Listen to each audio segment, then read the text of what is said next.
आप सभी का अभिनंदन करते हैं और स्वागत करते हैं। साथ ही साथ आप प्रभु में जी रहे हैं, उस सारी बातों के लिए परमेश्वर के नाम की स्तुति और महिमा तारीफ करते हुए आपके मध्य में आ रहा हूं। और खास बात यह है, आपको जागरूक करने के लिए हमारी कोशिशें लगातार बनी रहती है और आपको जगाने के लिए हम कोशिश के ऊपर कोशिश किए जा रहे हैं।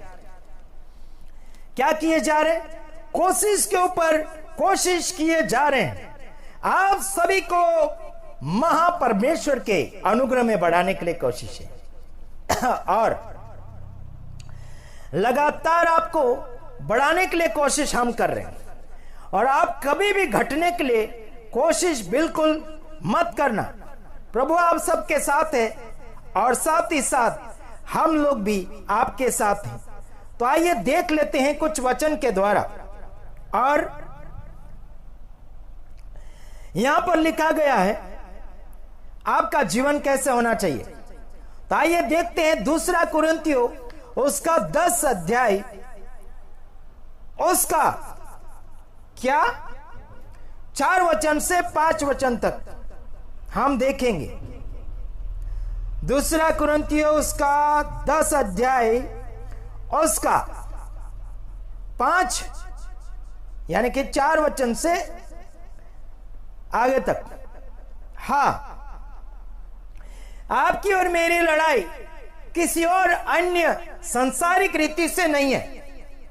देख लेते हैं, क्योंकि हमारी लड़ाई के हथियार शारीरिक नहीं पर गढ़ों को ढा देने के लिए परमेश्वर के सामर्थ यानी कि परमेश्वर के द्वारा सामर्थ्य है।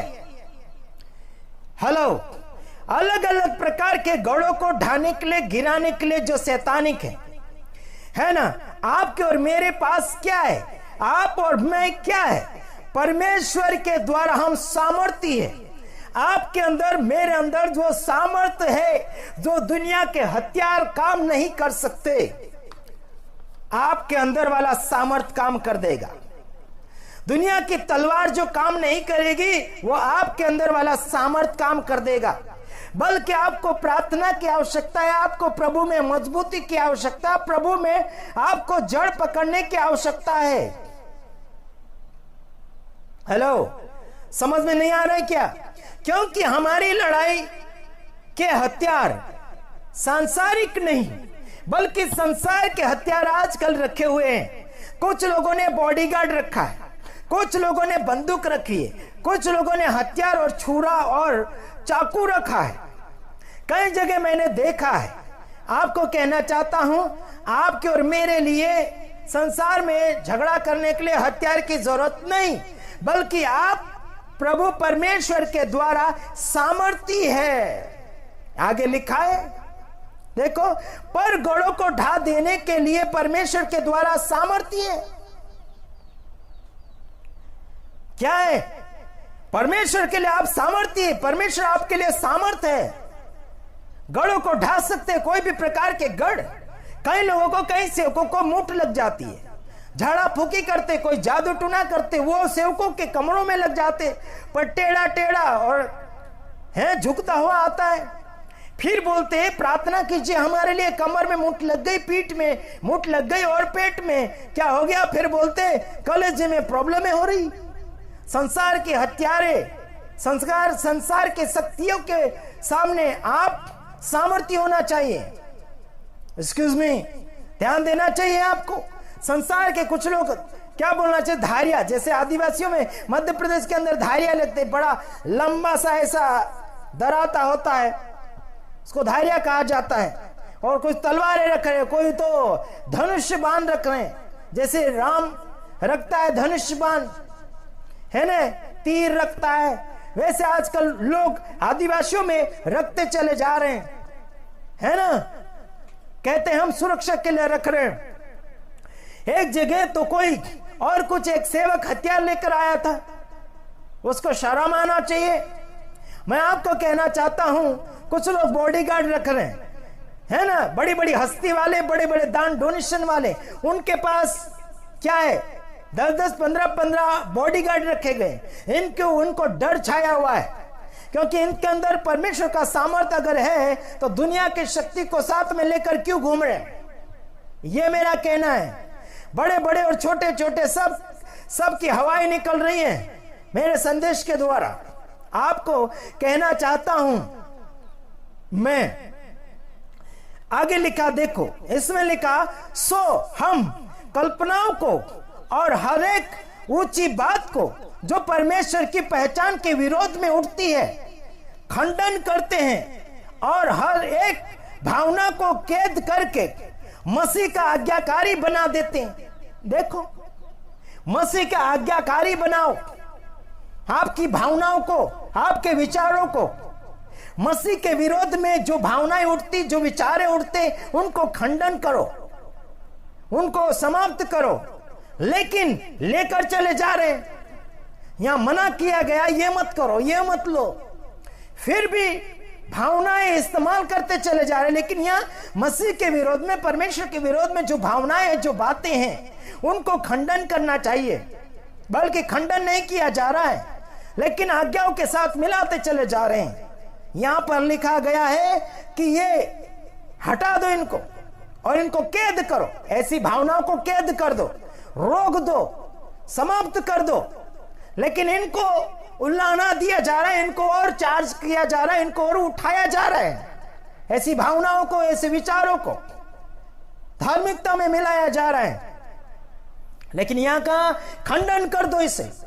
लेकिन खंडन नहीं किया जा रहा है, लेकिन इसे और बढ़ावा दिया जा रहा है। आपको कहना चाहता हूं, हां, क्या कहना चाहता हूं? मसीह की आज्ञाकारी बनो, मसीह में रहो।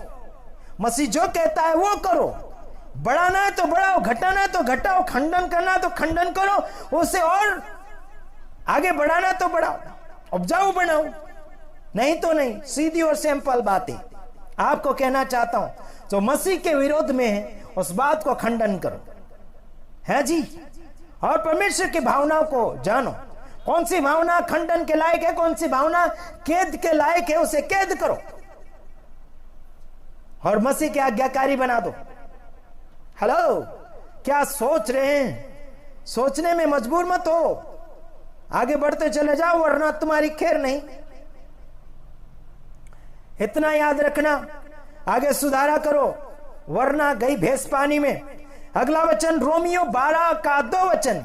ये वचन सारी दुनिया जानती है और बहुत अच्छे से परिचित है इससे। काफी इन वचनों को लोग लागू करने के लिए कोशिश करते, बल्कि लागू नहीं हो पाता और करते भी नहीं। ध्यान दीजिए, यहां क्या लिखा है रोमियो 12 का 2 में। क्या लिखा? और इस संसार के सदस्य यानी कि सदस्य ना बनो, उसके समान ना बनो, उसके हिस्सेदार मत बनो। इस संसार के हिस्सेदार मत बनो। ये कल्चर, वो कल्चर, ये वो फलाना ढेकना, उसके साथ जिंदगी क्यों जी रहे हैं? जो है सो है, जो प्रभु ने आपके लिए दिया है उसी को इस्तेमाल करो। इस संसार के सदस्य न बनो, परंतु तुम्हारी बुद्धि के नहीं हो जाने से तुम्हारा चाल चलन भी बदलता जाए, जिससे तुम परमेश्वर की भली और भावती और सिद्ध इच्छा अनुभव से मालूम करते रहो। मालूम करते रहो, परमेश्वर के नाम में मालूम करो। क्या आपको मालूम करना नहीं आ रहा है? क्या आपके अंदर पर परमेश्वर की भावनाएं नहीं आ रही? क्या परमेश्वर के द्वारा आपकी चाल चलन नहीं बदल रही? यहां लिखा, अगर परंतु तुम्हारी बुद्धि अगर नहीं हो चुकी है तो तुम्हारा चाल चलन भी बदलता चला जाए। पुराना नहीं चाहिए, पुराना हटा दो। पुराना हट गया तो हट गया।